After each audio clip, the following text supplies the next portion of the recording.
Baik, Bu. Di sini saya akan menampilkan best practice saya.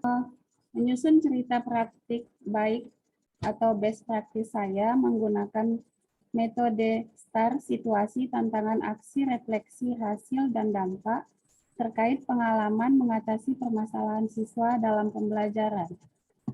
Lokasi sekolah saya, SMA Negeri 1 Rantau Selatan, Jalan Ki Hajar Dewantara nomor 1, Kota Rantau Prapat, Kabupaten Labuhan Batu. Lingkup pendidikan sekolah menengah atas atau SMA, tujuan yang ingin dicapai pada PPL Aksi 1, saya ingin meningkatkan literasi peserta didik dalam memahami materi sistem peredaran darah melalui model pembelajaran problem-based learning.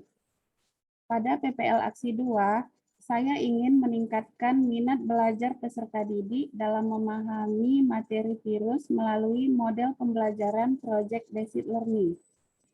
Pada PPL Aksi 3, saya ingin meningkatkan hasil belajar peserta didik dalam memahami materi sistem pencernaan pada manusia melalui model pembelajaran problem-based learning. Pada PPL Aksi 4, saya ingin meningkatkan kemampuan dan keaktifan peserta didik dalam memberikan umpan balik pembelajaran pada materi Kingdom Monera melalui model pembelajaran problem-based learning berpadu tim games turnamen. Penulis saya sendiri, Lina Endayani.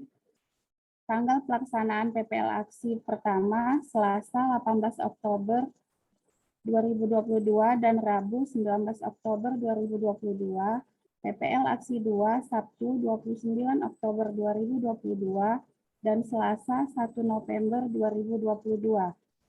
PPL Aksi 3 Selasa 15 November 2022 dan Rabu 16 November 2022. PPL Aksi 4 Selasa 29 November 2022 dan Kamis 1 Desember 2022. Situasi kondisi yang menjadi latar belakang masalah praktik ini, yaitu saat ini pendidikan Indonesia sedang mengalami perkembangan di mana kurikulum yang sedang dipelajari seluruh pendidik mengembangkan inovasi baru abad 21 dengan penggunaan IT sebagai media pembelajaran. Kondisi yang menjadi latar belakang masalah dari praktik pembelajaran saat ini adalah: pertama, peserta didik sering mengantuk bahkan sampai tidur di kelas. Kedua, malas mengerjakan soal yang diberikan. Ketiga, sering mengobrol pada saat pembelajaran. Keempat, malu dalam mengungkapkan pendapat. Kelima, tidak fokus dalam belajar. Keenam, kurang optimalnya pemanfaatan media ajar berbasis IT dan pembelajaran bersifat student-centered learning. Praktik ini penting dibagikan karena dapat memberikan dampak yang besar dalam proses pembelajaran, yaitu yang pertama, untuk menunjukkan praktik baik yang sudah dilaksanakan. Yang kedua, melakukan penerapan model pembelajaran inovatif dengan model pembelajaran problem-based learning dan project-based learning. Melalui penggunaan media audiovisual, peserta didik akan tertarik untuk belajar sehingga terciptanya suasana pembelajaran yang menyenangkan. Yang ketiga, proses pembelajaran lebih terarah. Keempat, pembelajaran terpusat pada peserta didik, student-centered learning. Kelima, pembelajaran terintegrasi dengan TIPEK dan penguatan karakter. Keenam, kegiatan pembelajaran abad 21. Ketujuh, tercapainya tujuan pembelajaran sesuai dengan yang telah direncanakan. Tantangan apa saja yang menjadi tantangan untuk mencapai tujuan? Yang menjadi tantangan untuk mencapai tujuan adalah yang pertama, peserta didik terlihat tidak bersemangat di awal pembelajaran. Kedua, peserta didik kurang percaya diri untuk mempresentasikan hasil diskusi kelompok di depan kelas. Ketiga, beberapa peserta didik belum aktif dalam diskusi. Keempat, peserta didik masih terlihat pasif dalam menanggapi hasil diskusi kelompok lain. Kelima, minimnya literasi siswa. Yang terlibat dalam tantangan tersebut, yang pertama, seluruh warga sekolah saya, SMA Negeri 1 Rantau Selatan, Kedua, peserta didik sebagai sentral dalam proses pembelajaran. Ketiga, guru sebagai fasilitator, demonstrator, dan motivator.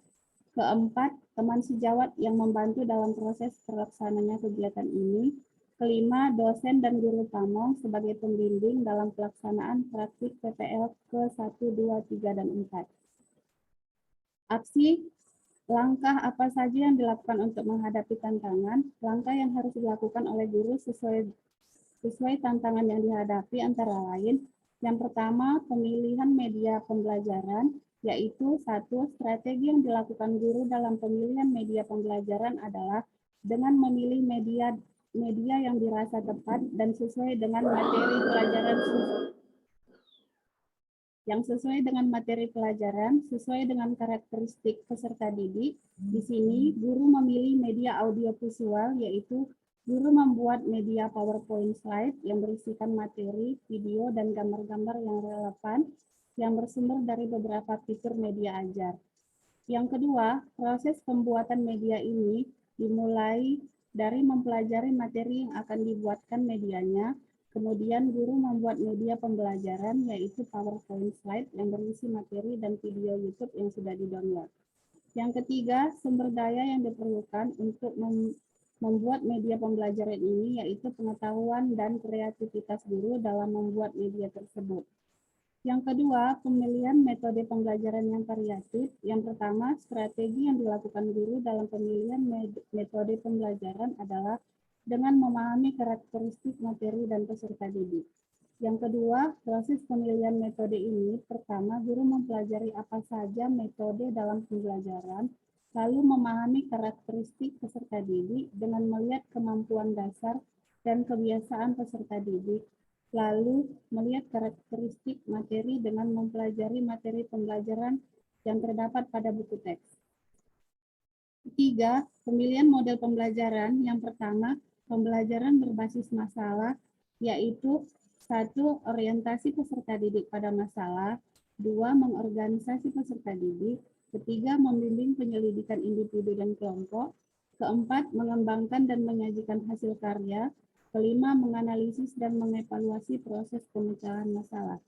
Yang kedua, pembelajaran berbasis proyek, yaitu pertama, penentuan proyek, yang kedua, penyusunan jadwal pelaksanaan proyek, ketiga, penyelesaian proyek dengan fasilitasi dan monitoring guru, keempat, penyusunan laporan presentasi hasil proyek, yang kelima, evaluasi proses dan hasil proyek. Proses pemilihan model ini yaitu guru mempelajari jenis model-model pembelajaran, kemudian memahami karakteristik peserta didik dengan melihat kemampuan dasar dan kebiasaan peserta didik. Setelah itu, guru mempertimbangkan karakteristik materi yang terdapat pada buku teks. Untuk refleksinya, dampak dari aksi pada langkah-langkah yang dilakukan menunjukkan hasil yang efektif. Hal ini dapat dilihat dari pertama, penggunaan media audiovisual, video pembelajaran dan materi membuat peserta didik menjadi lebih fokus mengikuti kegiatan pembelajaran. Kedua, pemilihan metode yang variatif sangat efektif untuk meningkatkan keaktifan dan antusias peserta didik pada kegiatan pembelajaran.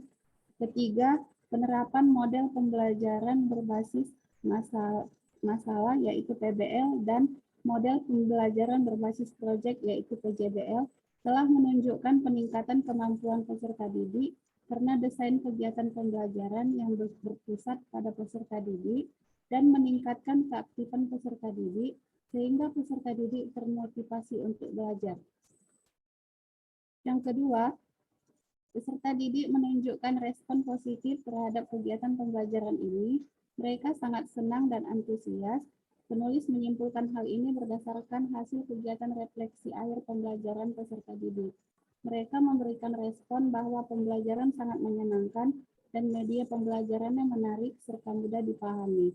Hal ini juga terlihat selama kegiatan proses belajar mengajar, peserta didik aktif dalam menyelesaikan tugas yang diberikan. Yang ketiga, faktor keberhasilan pembelajaran ini sangat ditentukan oleh penguasaan guru terhadap media pembelajaran, metode, model, dan langkah-langkah pada rencana pelaksanaan pembelajaran yang telah dirancang sebelumnya yang terintegrasi dengan feedback pendidikan penguatan karakter, serta berdasarkan karakteristik pembelajaran abad 21. Yang terakhir, pembelajaran yang bisa diambil dari proses dan kegiatan yang sudah dilakukan adalah guru diharapkan bisa lebih kreatif dan inovatif dalam memilih metode, model, dan media pembelajaran agar kegiatan pembelajaran dapat berjalan sesuai dengan yang diharapkan, yaitu tercapainya tujuan-tujuan pembelajaran. Demikian hasil best practice saya